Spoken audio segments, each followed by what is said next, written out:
Hello again. In this short video, I'm going to show you two things.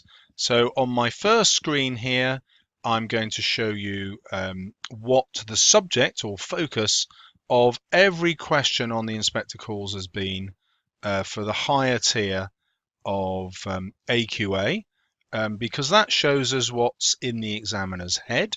I'm going to talk about why that's relevant to you.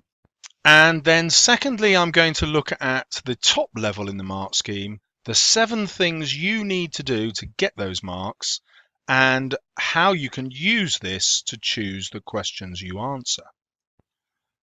Okay, well, the first thing we find out is that the questions are not imaginative, and there's a reason for that. Now that everybody does exactly the same exam paper, the examiners can't risk lots of students not being able to answer the question. So a question that just focused on the inspector might cause a lot of students problems. Why?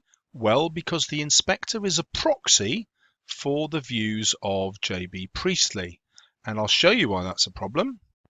If you start writing about Priestley's views, you're automatically thinking about a concept.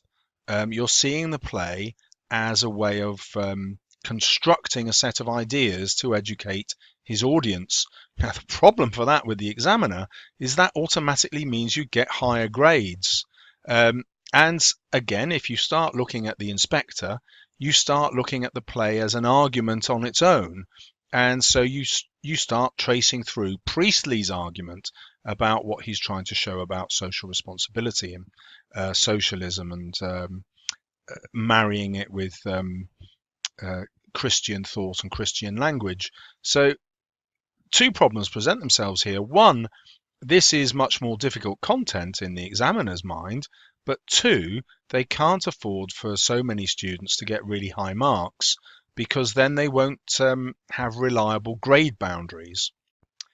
But that's really useful to you because you know whatever the question is, you therefore need to write about the inspector, and you need to write about how he is the proxy, or if you like, the vector for Priestley's views. And doing that forces you into the top band. The next thing you'll notice, there was one brilliant question on the gender roles. And if you've watched my videos on an inspector calls, if you've searched properly, you'll see some really interesting analysis of gender in my discussion of Sheila and also Eva. So let's bracket Eva with that. And you can see the examiner is really scared of giving you that level of insight, asking you to consider what Priestley is saying about gender, because I think at heart he's a feminist here, and the precise role of Eva in this story. So if you start looking at Sheila as a feminist construct and Eva as a feminist construct, in other words, they're not real people, but they're constructed in order to explore a feminist viewpoint, then obviously you'll have a well-structured argument. Obviously you'll be conceptualized. This will definitely be an insightful analysis. You would have to look at the form and structure of the play because, well, Eva's second death is so central to that structure, as is the lesson that Sheila appears to be learning. And therefore, you would be offering a convincing exploration. You would always be dealing with the contextual factors, just as you would if you were writing about Priestley and the inspector, because you'd be thinking about how this was supposed to influence people at the time. So that would force you into the higher level. So again, that is really helpful because I know no matter what the question, I have to include something about the gender roles if I want the very highest marks. This is an instruction for me. I mean, you can not have that and still do it. And you also need some consideration of Eva, not as a real person, but as a construction who's there to represent Priestley's views. Well, the other part that's not really mentioned on its own much is the beginning of the play. Well, the great thing in this play about the beginning is those really detailed stage instructions which tell us all about the characters and the setting. And therefore, the beginning is gold dust to you. If you learn the first, I don't know, 10 lines, not quite by heart, but phrases in it by heart, they will give you quotations you can use for Burling and Eric and Gerald and Mrs. Burling. Lots about class and inequality and looking at the language used to describe the difference between Gerald and Eric, and the language showing the difference between Burling and Mrs. Burling. And it would also answer questions like this about contrast, because the characters are contrasting, the lighting is contrasting, the mood is contrasting, where they start off happy and celebratory, which changes as the play progresses. You've got clear contrast between the younger and the older generation and the way in which they're sat at the table. And again, clues as to who is responsible and who isn't, and obviously clues about Sheila. All that information is in those opening stage directions, and only an idiot wouldn't go and learn them after this video. Right, well, the next bit you need to know about is the ending. Why is the ending so important? Well, because that's where the playwright, here it's J.B. Priestley, crystallizes his views. So we get a final view of Eva and a final view of the gender roles and a final view of whether the inspector's real or not, and what his purpose is. All that comes through the ending, and the ending also helps us interpret all these characters.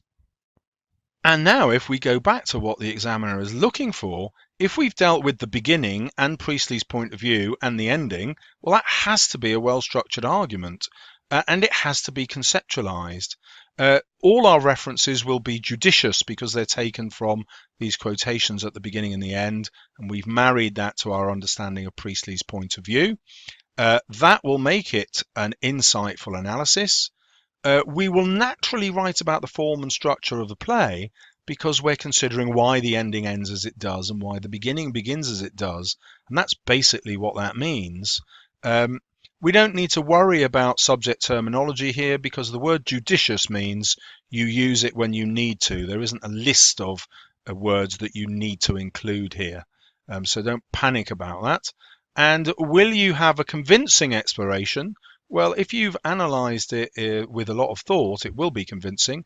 But whether or not it's convincing, it's definitely an exploration because you're looking at the author's point of view, you're looking at the beginning, you're contrasting it with the end. The end will always force you to think about the context. If you've watched my videos about how the deaths of Eva Smith parallel the First World War and the Second World War, that automatically forces you up into this level. You will obviously have different interpretations of the end. For example, will Sheila really learn her lesson, or will she take the engagement ring back in a year or two's time? Will she accept Gerald as a husband? Will Eric continue standing up to his parents, or actually will he have to cave in because he's actually a thief and will have to repay his parents and is in their debt? So hopefully you can see how these essay titles will force you to get into the top level, and hopefully you've seen how getting into the top level is easy when you understand what all these things mean. Well, okay, finally, let's look at the problem of the exam question you might get. Because it's very easy to get a question on a character. Burling, Eric and Gerald come up a lot. Mrs. Burling comes up a lot. Sheila comes up much more frequently than anyone. It's really easy to write about them without being conceptualized and without seeing the characters as a construct. In other words, you don't see them as constructed by Priestley for several purposes. One, to entertain. Two, to provide drama. Three, to explore his ideas about social responsibility. And if you fail to do that, as you've seen, you don't get into the top band.